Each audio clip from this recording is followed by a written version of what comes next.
ಏನಣ್ಣ ಮಾಡೋದು? ಯಾವ್ದು ನಿನ್ನೆ ಸರ್ಕಾರ ಇದಕ್ಕೆ ಸ್ಪಂದಿಸ್ತಿಲ್ಲ. ಈ ಸದ್ಯಕ್ಕೆ ನಮ್ಮವರೆಲ್ಲ ಒಗ್ಗಟ್ಟಾಗೆ ಮಾಡಕ್ ರೆಡಿ ಆಗಿದ್ದಾರೆ ಸ್ಟ್ರೈಕ್ನ. ಬಟ್ ನಾವು ಆಲ್ರೆಡಿ ಡ್ಯೂಟಿಲಿ ಇದೀವಿ. ನಮ್ಮ ಪರಿಸ್ಥಿತಿ ಈಗ ಡ್ಯೂಟಿ ಮುಗಿಬೇಕು, ಹೋಗ್ತೀವಿ. ನಾವು ಕೂಡ ಬೆಂಬಲ ಕೊಡ್ತೀವಿ. ಏನಣ್ಣ ಮಾಡೋದು? ನಮಗೂ ಹೊಟ್ಟೆ ಪಾಡೋಣ. ನಾವು ಮನುಷ್ಯರೇ, ನಾವು ಕೂಡ ಮನುಷ್ಯರೇನೆ. ಎಲ್ಲಾ ಬೆಲೆಗಳು ಏರಿದಾವೆ. ಬಟ್ ನಮ್ಮ ಪರಿಸ್ಥಿತಿ ಈಗಿದೆ. ನಮ್ಮನ್ನು ಮಾತ್ರ ತುಳಿತಾನೆ ಇದ್ದಾರೆ.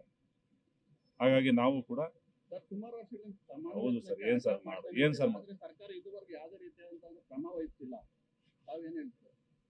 ಹೇಳೋಣ? ಎಲ್ಲ ಗೊತ್ತು ನಿಮ್ಗೆ, ನೋಡ್ತಾನೆ ಇದೀರಲ್ವಾ?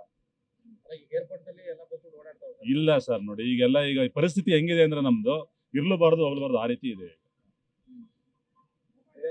ನಮ್ಮವು ನೈಟ್ ಹಾಲ್ಟ್ ಗಾಡಿಗಳು ನಮ್ಮವು.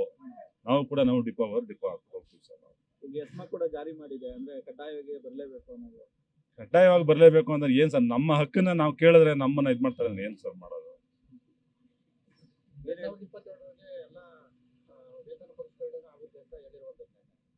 ಸರ್ ಎಲ್ಲ ದೊಡ್ಡವ್ರ ನಿರ್ಧಾರ ತಗೋತಾರೆ. ಅದ್ರ ಪ್ರಕಾರ 14 ತಿಂಗಳ ವೇತನವನ್ನು ಕೊಡ್ತೀವಿ ಅಂತ ಹೇಳಿದ್ರು. ಇದಕ್ಕೆ ಸಹಮತ ಇದೆಯಾ ಸರ್? ಹೌದು ಸರ್, ಎಲ್ಲ ಇದ್ದಂಗೆ ಇದೆ. ನಮಸ್ಕಾರ, ನನ್ನ ಹೆಸರು ಟಿಂಟು. ನಾನು ಇವತ್ತು ಕಲ್ಕಟ್ಟಾಯಿಂದ ಇಲ್ಲಿ ಬೆಂಗಳೂರಿಗೆ ಬಂದಿದ್ದೀನಿ. ಫ್ಲೈಟ್ ಬೆಳಗ್ಗೆ 5 ಗಂಟೆ ಇತ್ತು. ಇಲ್ಲಿ 7 ಗಂಟೆ ರೀಚ್ ಆದೆ. ಇಲ್ಲಿ ಬಸ್ ಸ್ಟ್ಯಾಂಡ್ ಬಂದ್ಬಿಟ್ಟು ನೋಡಿದ್ರೆ ಬಸ್ಸು ಇಲ್ಲ ಅಂತ ಹೇಳ್ತಿದ್ರು. ಆದರೆ ಇಲ್ಲಿ ಪರವಾಗಿಲ್ಲ, ಬಸ್ಗಳು ಕಾಣ್ತಾ ಇದೆ. ನನಗಿದ್ದು ಗೊತ್ತಿದ್ದಿಲ್ಲ, ಇಲ್ಲಿ ಬಂದ್ಬಿಟ್ಟೆ ಗೊತ್ತಾಯ್ತು. ಇವಾಗ ನಾನು ಶಾಂತಿನಗರಕ್ಕೆ ಹೋಗ್ಬೇಕು. ಶಾಂತಿನಗರಗೆ ಬಸ್ ಸಿಕ್ಕಿದೆ ಬೆಳಗ್ಗೆ. ಇವಾಗ ಬಸ್ಗಳು ಕಾಣ್ತಾ ಇದೆ. ಆಮೇಲೆ ಏನಾಗುತ್ತೆ ಅಂತ ಗೊತ್ತಿಲ್ಲ, ನೋಡ್ಬೇಕು. ಏರ್ಪೋರ್ಟ್ ಅಲ್ಲಿ ನಿಮ್ಗೆ ಯಾವ ರೀತಿ ಸಮಸ್ಯೆ ಆಗಿಲ್ಲ? ಇಲ್ಲ, ಏರ್ಪೋರ್ಟ್ ಅಲ್ಲಿ ಏನು ಸಮಸ್ಯೆ ಆಗಿಲ್ಲ. ನಂಗೆ ಗೊತ್ತಿದ್ದಿಲ್ಲ, ಇಲ್ಲಿ ಬಂದ್ಬಿಟ್ಟೆ ಗೊತ್ತಾಗಿತ್ತು.